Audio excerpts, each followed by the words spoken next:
Salam alaikum, marhaba bikum à nouveau في des vidéos hebdomadaires sur l'histoire de Tlemcen. Donc اليوم Inch'Allah on va aborder le deuxième siège, on va parler un petit peu sur le deuxième siège de Tlemcen et surtout la conquête mérinide de la capitale tlemcenienne, la capitale du sultanat ziyanide.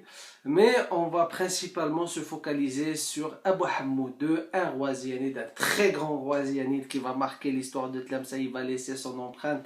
Il va surtout régénérer le sultanat ziyanide qui a failli disparaître sous la domination mérinide. Alors la dernière fois, donc, بدينا هضرنا شوية على le siège dans la vidéo précédente. Donc je vais faire un petit rappel pour que les gens qui vont nous rejoindre à travers cette vidéo puissent trouver, les informations nécessaires pour comprendre le sujet d'aujourd'hui. Alors, donc, on a dit que Abul Hassan, le roi mérinide, a essayé cette fois-ci d'assiéger Tlemcen. C'était un siège qui va durer de 2 ans, entre 1335 jusqu'à 1337.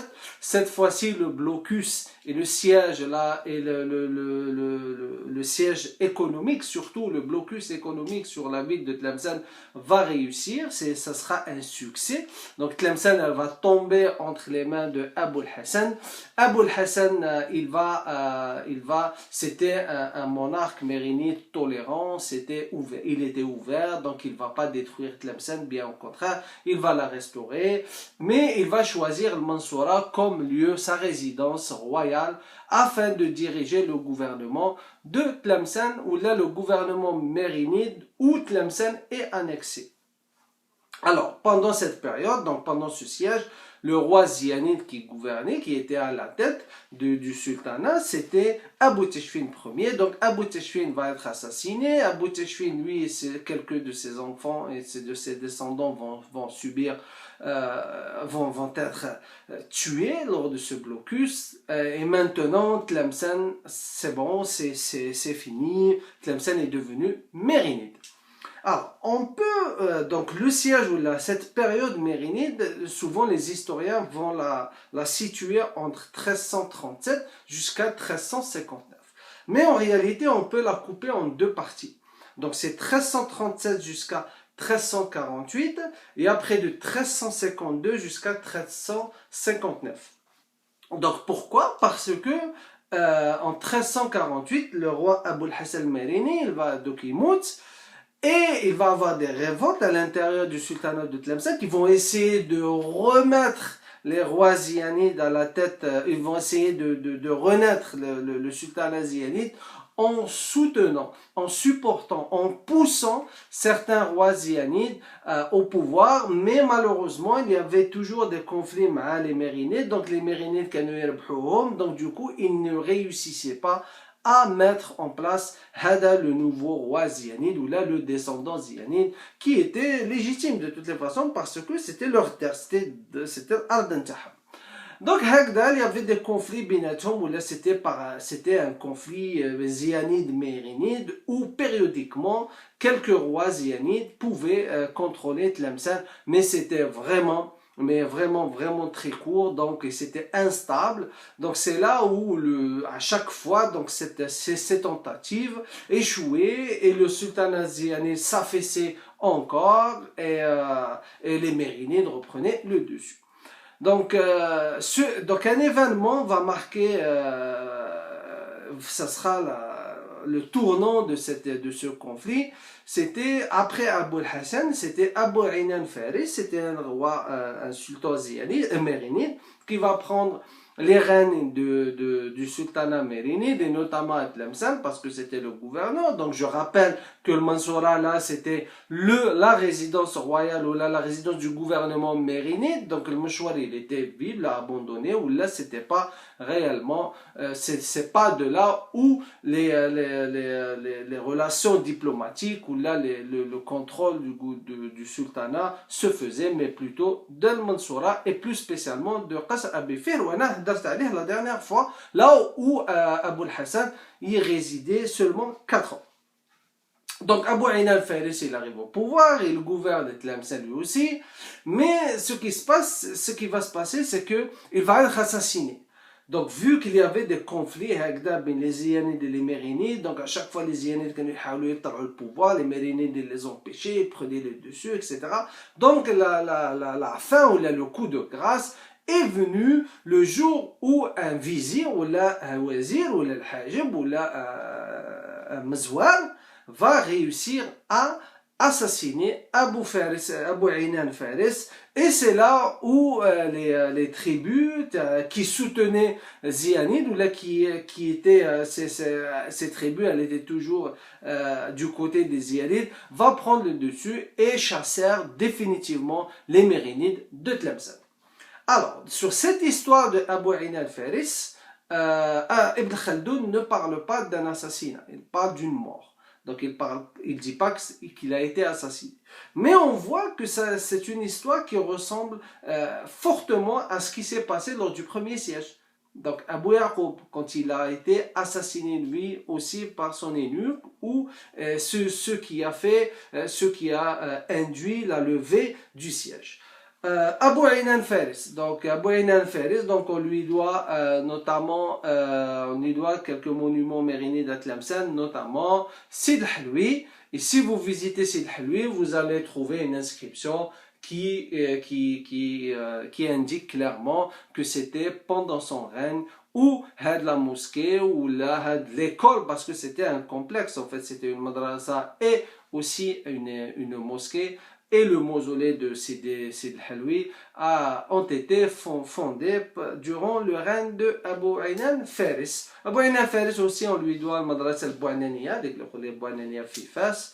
Donc ça c'est un sujet, donc j'ai parlé sur ça lorsque j'ai écrit le papier ou l'article sur le Shorfa ou le mythe de Shorfa, parce que l'ère mérinide ou la période mérinide c'était la période de Shorfa, et comme je l'ai expliqué grosso modo, ils n'avaient pas Shari'a Siyasiya, donc ils cherchaient Shari'a pour qu'ils puissent justifier leur pouvoir. Donc ils sont partis en fondant ils sont partis, ils se sont retournés plus vers Shorfa, vers cette histoire de Shajarat al-Ansab, etc.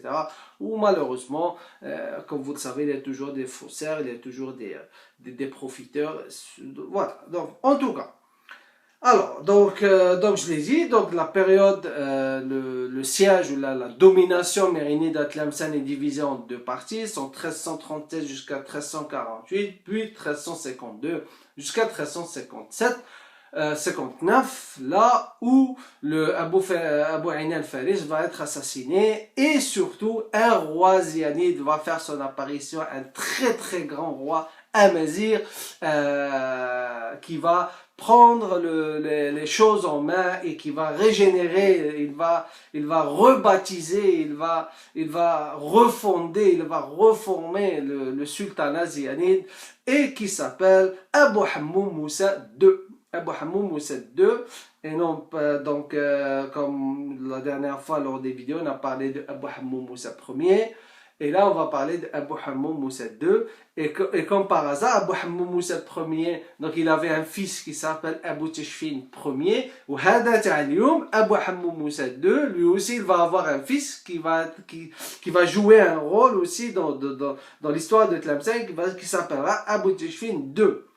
Alors, Abu Hammoum, donc, entre guillemets, voilà, ce sont de très belles histoires, ce sont de très beaux exemples, l'histoire interne, l'histoire de Tlemcen. Je ne vois pas pourquoi, on ne fait pas des films, on ne fait pas des documentaires à les rois qui ont marqué la dynastie, qui ont marqué la dynastie ziyanide, qui ont marqué l'histoire de l'Algérie, parce que je vous rappelle que Tlemcen, c'était la capitale de Maghreb al-Awsat, ou le Maghreb moyen. Donc, je ne vois pas pourquoi ils font pas un documentaire pour faire connaître davantage les personnalités ou les personnages qui ont laissé, par leur charisme, qui ont laissé une très très grande influence sur notre histoire de l'islam et l'histoire de Tlemcen ou d'Algérie. Alors, je vous ai fait aujourd'hui pour parler de ce magnifique roi Je vous ai fait un article, donc je vais vous le lire. J'espère qu'il va vous plaire parce que, honnêtement, Abu Hammou Moussa II, c'est un personnage que j'aime beaucoup et je sais pas, mais il est charismatique. Moi, en tout cas, il me fait rêver de toutes les façons, beaucoup d'historiens quand il parle de Abu Hammou Moussa II, c'était un très grand roi. Et vous allez le découvrir, Inch'Allah, à travers cet article que je vais vous exposer aujourd'hui.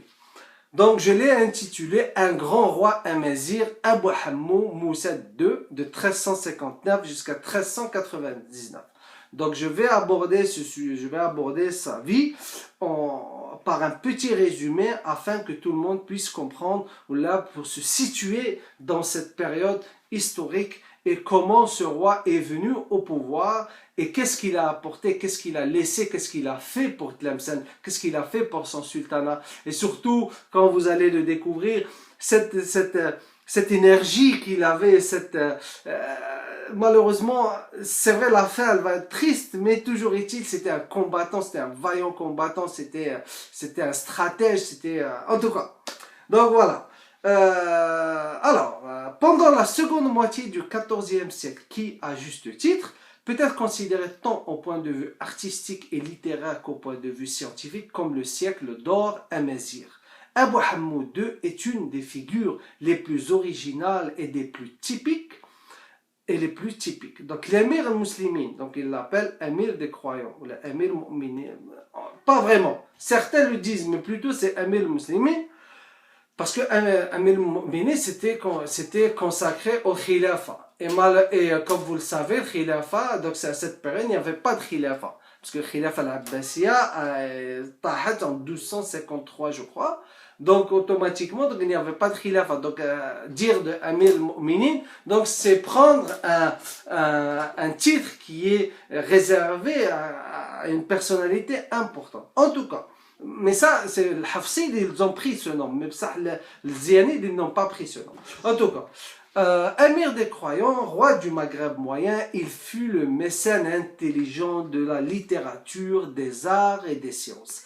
Tlemcen, alors capitale du royaume qu'on a appelé le Maghreb moyen, et qui comprenait à peu près de choses les deux départements actuels تاع وهران اجي كانوا يوصلوا ياك هضرت لكم على لي ليميت كانوا يمشيو حتى للمديه كانوا يمشيو حتى لبجايه مي بصح هذوك دو كوتي است تاع لي سلطنه les comment on appelle ça, les limites n'étaient pas très stables.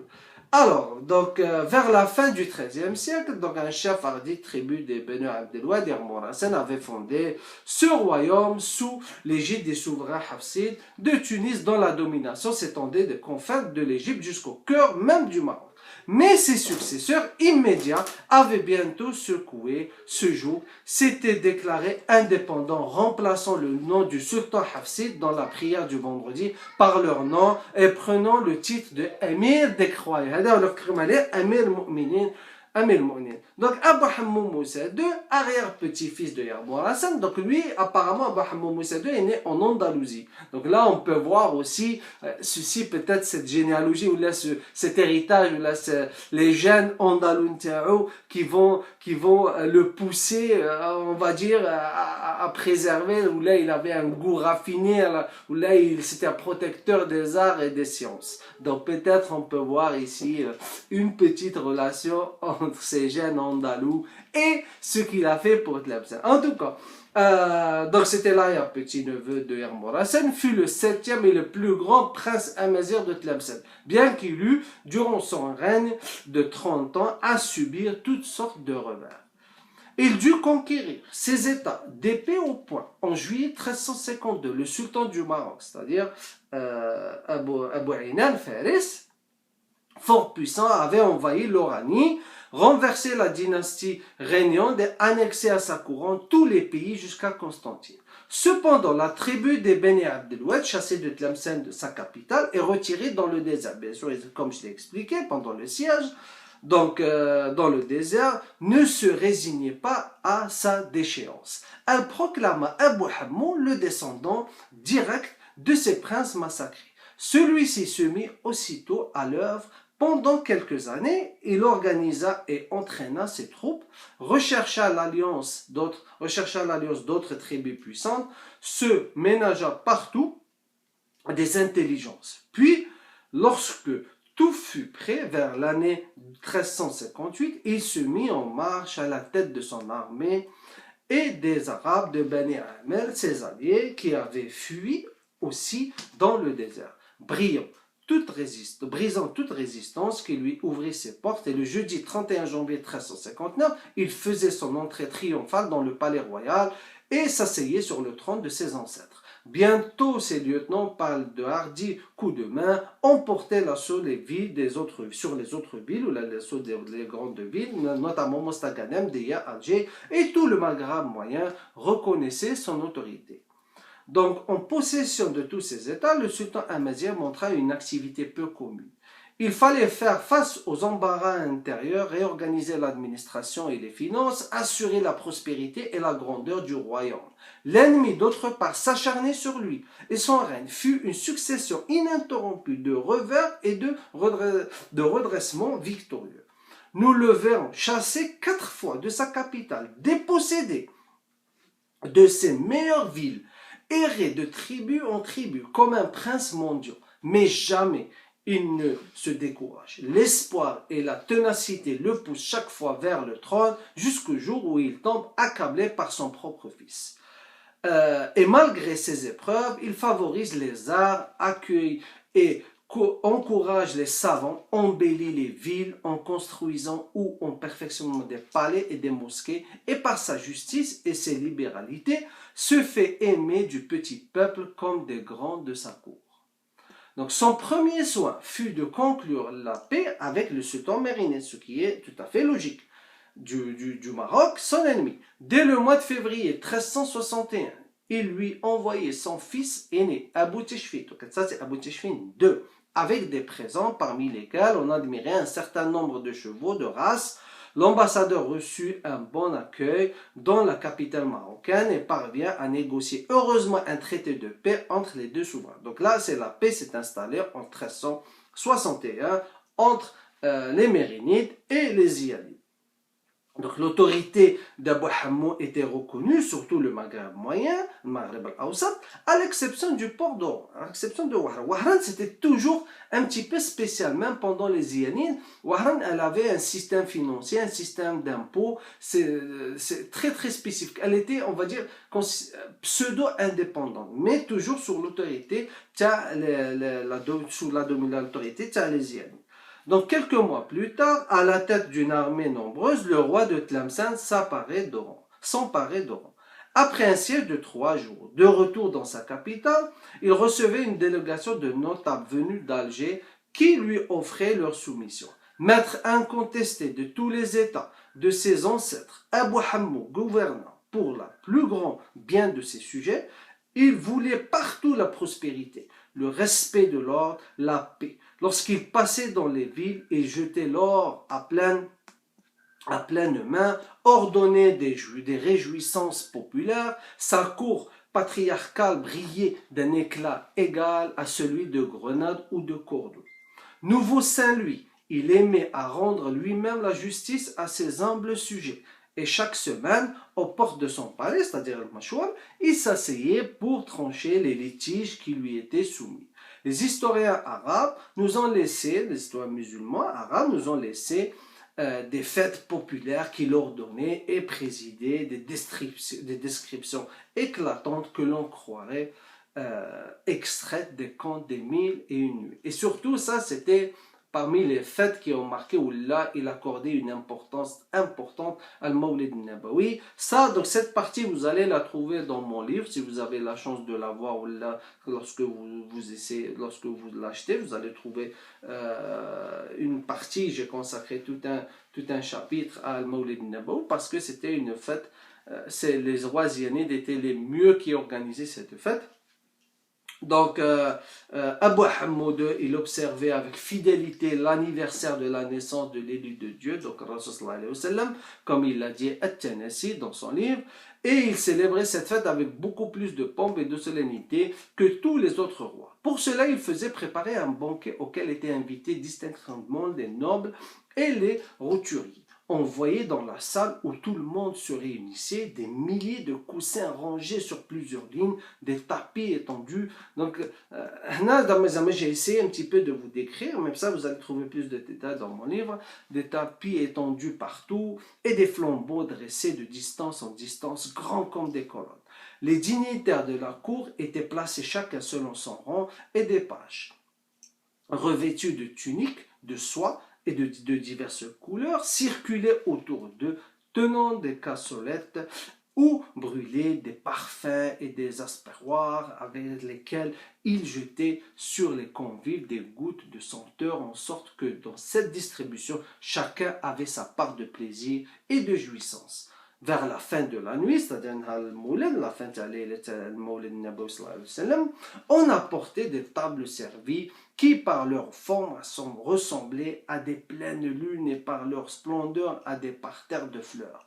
Elles étaient chargées des plats les plus exquis et les plus variés. Il y en avait pour satisfaire tous les goûts, faire l'admiration de tous les yeux, charmer toutes les oreilles par leur nom, exciter l'appétit et l'envie de manger à ceux qui n'en avaient pas éprouvé auparavant le besoin, les engager à s'approcher et à prendre part au festin commun.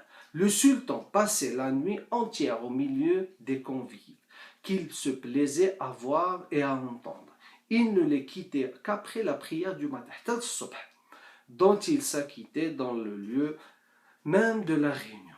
Abu Hammoud encourageait les arts et les sciences. Il se montrait particulièrement fier des surprises que préservait à ses hôtes la manjana, la fameuse manjana. Donc comme je l'ai dit, c'était son ancêtre Abu Tishfin Ier qui l'a mais il l'a optimisé, il l'a développé davantage. Donc c'était le chef-d'œuvre mécanique d'horlogerie du Tlemcenien Abu al-Hassan ibn al-Faham, et qui est placé à l'entrée du palais de Machouar et qui fonctionnait publiquement. Apparemment, elle a fonctionné pour la première fois publiquement en 760 de l'Hégire. Donc au niveau de Mawlid al-Nabawi. Donc pour l'embellissement de sa capitale, le souverain fait appel aux artistes et aux architectes de renom. Il répare et agrandit le grand palais royal Machouar, que son ancêtre l'avait édifié, évidemment, comme vous le savez maintenant. Et plus précisément, c'était Yarmour Hassan, donc c'est lui qui avait choisi, donc il avait embelli ce palais davantage. Il dota la grande mosquée d'une bibliothèque, Atenton Mihrab. Son père, Abu Yaqub. Donc ça, vous pouvez le voir. Si vous allez à la grande Jama al-Kbir, donc vous avez le Mihrab, mais sur le côté droit, donc vous allez voir, il y a une inscription qui dit comme quoi c'était une bibliothèque et que ça a été offert par Abu Hammoud Moussa II.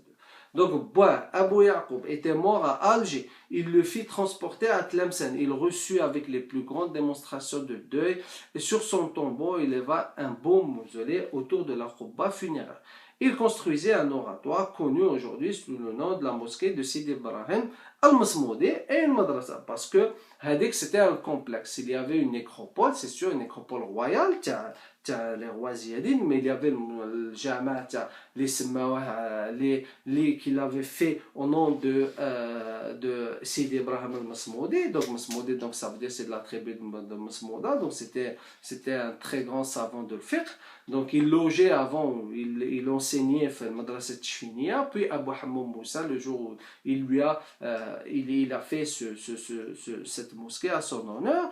Puis il y a le Jama, il y a le Madrasa, qu'aujourd'hui on l'appelle Madrasa al-Yaqoubiyya, mais comme vous le savez, personnellement, j'aime pas cette déformation de nom, mais plutôt le Madrasa de Sidi Ibrahim al-Masmoudi, plus le carré royal, ou là, la nécropole royale, les Ziyanides, où Abu Yaqoub, le père d'Abu Hammoud Moussa II, y est enterré. Donc ces édifices entourés de jardins furent enclos dans une même enceinte, formant ce qu'on appelle Ya'qoubiya. Donc ce nom je ne l'aime pas, mais je le cite pour que les gens puissent s'identifier et comprendre. Donc des savants enseignaient le dogme, le droit, les sciences à la madrasa que fréquentait une foule d'étudiants et où Abu Hammou lui-même on se plaisait de temps en temps à venir s'instruire lui-même, même il donnait des cours parfois. Vers 1367, donc le sultan Abu Hammou Musa II s'adressait au célèbre historien Ibn Khaldoun et lui offrait à sa cour le titre et les fonctions de chambellan. Mais celui-ci, Ibn Khaldoun, agissant avec sa prudence ordinaire, ne voulant pas, dit-il, s'exposer au péril de cet office, et s'abstenant de s'immiscer dans la politique afin de pouvoir diriger son esprit vers l'étude et l'enseignement. Donc il lui propose de faire partie de l'Hashiyya Abu Hammou Musa II, mais Ibn Khaldoun, Abdelrahman Ibn Khaldoun, il refuse. Donc lui, il était plutôt tourné vers l'enseignement, vers les études. Mais il déclina cette offre et envoya son frère cadet, Yahya ibn Khaldoun. Et c'est là où est le fameux Yahya ibn Khaldoun, le grand savant. Subhanallah, c'est huwa ou khas, c'est la même chose. Comme on dit, ذلك الشبل من ذلك الأسد, ou le شبل من ذلك الأسد. Donc ils font partie de la même, c'est la même famille, c'est des familles d'érudits. Donc Yahya ibn Khaldoun, lui, il accepta. Donc, esprit cultivé, comme son illustre aîné, vécu dès lors dans l'intimité de Abu Hammou, dont il devint le secrétaire particulier et le chroniqueur.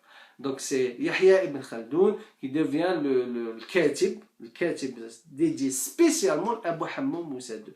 Donc, il écrit sa fameuse kitab, l'histoire de la dynastie Abd al-Wadid. Donc fort précieuse, une mort cruelle vint interrompre ses grands travaux. Il fut assassiné par Tishfin. Donc Tishfin, c'était le fils de Abu Hammou. Là, je vais vous citer qu'est-ce qu'il a fait. Il était en conflit perpétuel avec Bois. Donc il va tuer Yahya parce que Yahya ibn Khaldoun était le conseiller et l'écrivain de Abu Hammou Musa II.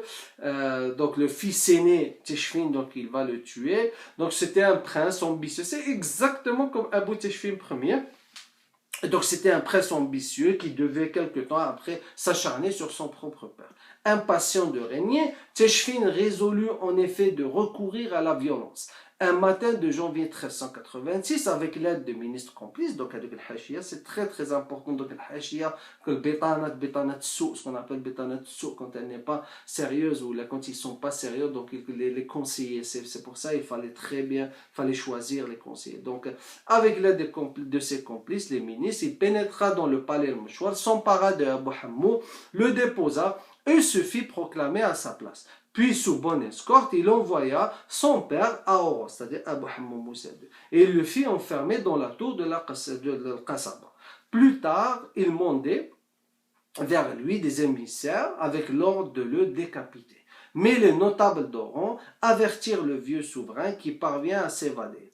Opportunément harangués par le khatib ou le prédicateur de la grande mosquée, les Oranais prirent les armes, lui jurèrent fidélité, lui fournirent une escorte importante qui s'accrut rapidement et Abu Hammou s'empara de Tlemcen sans coup férir. Donc voilà, donc sauf la tour de les Oranais, donc ils n'étaient pas d'accord avec ça, ou là, ce coup d'État qui mené par le fils Tishfin, le fils d'Abu Hammou. Donc ils vont remettre, ils vont appuyer, ou là ils vont supporter, ils vont aider Abu Hammou Musa II à reprendre le pouvoir de Tlemcen, et il sera à nouveau roi de Tlemcen. Lorsque Abu Tishfin, pendant ce temps, c'est Abu Tishfin occupé en ce moment dans les montagnes de Titirit, c'est-à-dire vers la région de l'est du sultanat, apprit ces événements, il revint avec son armée. Abu Hammou pris au dépourvu et n'ayant pas eu le temps d'organiser sa défense, se réfugia dans une tour du Mouchwar, où son fils le rejoignit. Il obtient la vie sauve et à condition d'aller vivre ses derniers jours dans la ville de la Mecque. Donc, il gît, Abu Tishfin il gît, donc il va prendre le dessus à la boîte, à la tour de Mouchwar, puis ils vont se mettre d'accord. Abu Tishfin le boîte, c'est bon, tu n'as plus rien à faire le gouvernement, mais avec ma tahkam, roh, نخليك تمشي, ما تعبي اللي تحب ما ناخذ لك ما والو مي روح تعيش في مكة. Donc un navire funnalisé à Oran, donc Chalwaraf, le port d'Oran, sur lequel s'embarqua le roi dépossédé. Mais quand le navire arriva à la hauteur de Bougie, de Bjaïa, Abu Hammou obtint de ses gardes l'autorisation de descendre à terre. Il en profita pour gagner à ses projets le gouverneur de Bougie qui lui fournit une armée et de nouveau il s'achemina vers Tlemcen. Donc pendant qu'il allait, il avait pris le bateau Volfouahran باش يمشي لمكة mais بصح كي وصلوا لبجاية خلاوه لي غارد نتاعو خلاوه يهود في بجاية il les a convaincus دوك هو بجاية مشى عند لو غوفرنور الوالي تاع بجاية دوك الوالي تاع بجاية قال له نعطيك اون ارمي باش تمشي تنحي ولدك من الحكم. Donc Abou Hammou Moussa II il prend cette armée et il va à Tlemcen pour affronter son fils. Il rentra en triomphateur dans sa capitale au début du mois d'août 1388. Un an après, en septembre 1389, il présentait la bataille à son fils, appuyé par les forces du sultan marocain, et fut vaincu. Dans la mêlée, étant tombé sous son cheval, il fut percé de coups de lance. Les soldats présentèrent sa tête à Tishfin, qui la considéra sans sourciller. Donc voilà, donc 1388, donc Tishfin qui était appuyé par Dawla al-Mariniya, il va affronter son père lors d'une bataille. Donc Abu Hammou II donc il طيح la bataille, donc ils vont le tuer, donc là par exemple on peut voir aussi le courage d'Abu Hammou Moussa II. Il n'a pas voulu céder à son fils parce que c'était pas légitime, et surtout on le voyait qu'il combattait lui-même il était aux côtés des soldats et il menait les batailles afin de défendre son règne, afin de défendre sa capitale, afin de défendre son sultanat.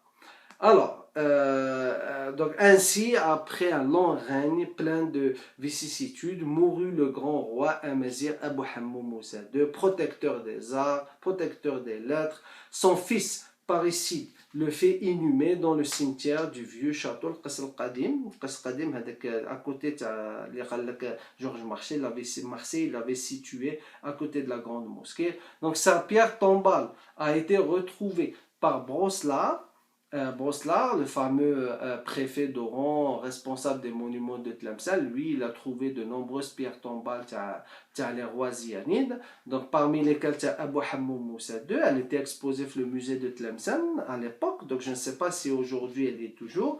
Donc c'est un beau marbre onyx qui nous donne, c'est-à-dire écrit avec une inscription en utilisant le style maghrébin ou l'inscription maghrébine, et qui dit ceci en français: louange à Dieu seul, ce tombeau est celui de notre maître, le sultan émir des musulmans, le roi juste, le généreux, le célèbre et illustre, et le notable, le noble de race, le très glorieux, l'incomparable, le très élevé, très considérable, très excellent, très parfait, notre maître, l'émir des musulmans, le combattant dans la voie du maître des mondes, notre Seigneur Abu Hammou, fils de notre Seigneur, l'émir célèbre, grand, illustre, parfait, notre maître Abu Yaqub.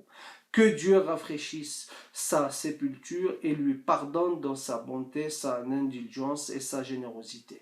Et que Dieu répande aussi ses grâces sur notre Seigneur et notre Maître Mohammed et sur sa famille. Donc voilà, ça c'était un petit résumé sur l'histoire ou sur le parcours de Abu Hammou Moussa II. C'est un parcours passionnant. Je vous conseille aussi de lire un livre, je pense à un certain Hajjiyat. Il avait fait un livre dans les années 70 qui s'appelle, le titre était Abu Hammou Moussa II, Abu Hammou Moussa Thani, Hayatuh wa Atharuh. C'est un excellent livre, je vous suggère de le lire. Tanik Tanasi, ou là aussi Yahya ibn Khaldoun, donc l'écrivain Abu Hammou, le personnage Abu Hammou Moussa II, où il parle qui nous livre énormément de détails, énormément d'histoires, là, de courage, des histoires du courage, ou là, comment Abu Hammou, comment il a vécu, comment il était mort, et qu'est-ce qu'il a laissé derrière lui ce grand roi amazigh, ce grand roi musulman, Abu Hammoum Moussa II. Donc, merci beaucoup pour votre écoute. Inch'Allah, la semaine prochaine, on abordera un autre sujet. Donc, la semaine prochaine, ça va être plutôt. On va pas beaucoup s'arrêter sur l'histoire des autres rois zianites qui vont faire leur apparition dans l'histoire de Tlemcen parce que c'était toujours c'était plus des conflits, c'était instable. هذا ينقلب على الآخر، هذا il complote contre l'autre، هذا يقتل l'autre. Donc c'est pas vraiment très pertinent pour vous accabler ou là pour vous saturer d'informations dont vous oublierez quelques temps après. Donc je préfère, bon, je vais vous donner une vue générale sur ça, mais surtout on va s'arrêter sur la disparition, l'affaissement et l'arrivée des Espagnols à Tlemcen et puis les Turcs, etc. etc. Donc, merci pour votre écoute. N'hésitez pas de me contacter. Je vous rappelle qu'il y a donc beaucoup de gens me posent des questions sur le partage de mes publications sur Facebook.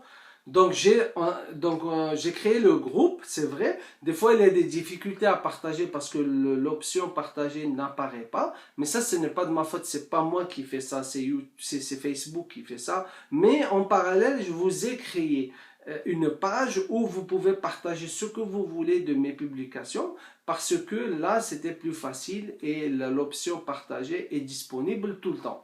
Donc la page elle a le même nom, vous pouvez l'aimer, vous pouvez commenter, vous pouvez laisser vos messages, ça sera avec plaisir d'y répondre et je vous dis filaman et la semaine prochaine inchallah bislama et تكونوا في عون الله bislama, bye bye.